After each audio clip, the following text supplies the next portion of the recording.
Professor doctor Mazharul Islam, আপনার কাছে চলে আসতে চাচ্ছি। আমরা খুবই তথ্যবহুল আলোচনা শুনছিলাম এবং খুবই গুরুত্বপূর্ণ আলোচনাগুলো আসলে এতক্ষণ ধরে শুনছিলাম। একটু ছন্দে ফিরে যেতে চাচ্ছি। রোজার আগে রাখেন রোজা, ফরজ পালন হবে সোজা। এই বিষয়টির সাথে আপনি কতটা একমত পোষণ করছেন? ধন্যবাদ। কৃতজ্ঞতা একই সাথে শুকরিয়া জ্ঞাপন করছে, কারণ এত সময় উপযোগী এবং একটা মেডিকো রিলিজিয়াস একটা চমৎকার ইস্যুতে এমন অনবদ্য একটা আয়োজন একটা অংশ হতে পেরে।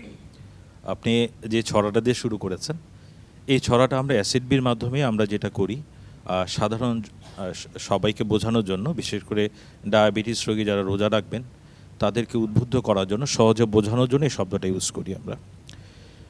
এটাকে যদি আমি এভাবে বলি যে আমাদের প্রাত্যহিক জীবনে আমরা যখন কোনো গুরুত্বপূর্ণ কোনো ইভেন্ট আসে আমরা কি করি, তার আগে একটা ট্রায়াল দিই, একটু রিহার্সাল দেওয়ার চেষ্টা করি। যেমন আমাদের স্টুডেন্টরা হয়তো বা বোর্ড পরীক্ষা দিচ্ছেন, তার আগে তারা স্কুল বা কলেজে টেস্ট পরীক্ষা দিচ্ছেন। আমাদের প্লেয়াররা ওয়ার্ল্ড কাপে বা কোনো ভালো টুর্নামেন্ট যখন খেলতে যাচ্ছেন, তার আগে তারা একটা টেস্ট ম্যাচ খেলছেন, রিহার্সাল ম্যাচ খেলছেন। উদ্দেশ্যটা হচ্ছে তার কোনো দুর্বলতা আছে কিনা, ওখানে কোনো ঘাটতি আছে কিনা, তার উন্নতির কোনো জায়গাগুলো আছে কিনা। ঠিক সেই ঘটনাই আমরা এখানে বলতে চাচ্ছি। আমাদের সম্মানিত আলোচকবৃন্দ এতক্ষণ যা কিছু বললেন, সব কিছু, যে তার লাইফস্টাইল, ওষুধপত্র পরিবর্তন, কখন রোজা ভাঙবেন, কখন রোজা রাখতে পারবেন, এই টোটাল যে ইস্যুগুলো, সেটা মূল যে রোজা, মানে যেটা ফরজ রোজা, মানে রমজান মাসের রোজা আসার আগেই যে সময়গুলোতে একটা নফল রোজা রেখে, হতে পারে সেটা শবে বরাতের রোজা, ভালো হয় যদি অন্তত 3টা রোজা তিনি টানা রাখতে পারেন। এই 3টা দিন রেখে উনি দেখুন না, উনি একটা টেস্ট করুন যে ওনার কোনো সমস্যা হচ্ছে কিনা। যদি হয় সেক্ষেত্রে চিকিৎসকের সাথে পরামর্শ নিতে পারেন।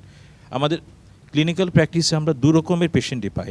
একজন থাকেন হয়তো ওভার কনফিডেন্ট, উনি বলে থাকেন যে না, আমি গতবার রোজা রেখেছি, সো আমার যত রিস্ক হোক আমি রোজা রাখতেই পারবো, যেটা হয়তো বা বাস্তবতা থেকে দূরে। আবার এমন অনেককেও আমরা পাই যার অতি আতঙ্কে ভোগেন যে আমার ডায়াবেটিস আছে, আমি কি করে রোজা রাখবো। আমি বলবো ঠিক দুটোর একটাও হয়তো বা ঠিক না। তাদের জন্য বেস্ট সলিউশনই হচ্ছে আগে একটা রোজা রাখেন, আগে আপনি রিহার্সাল করেন, আপনার চিকিৎসক আপনাকে যে পরামর্শ দিয়েছে সেগুলো আপনি দেখেন।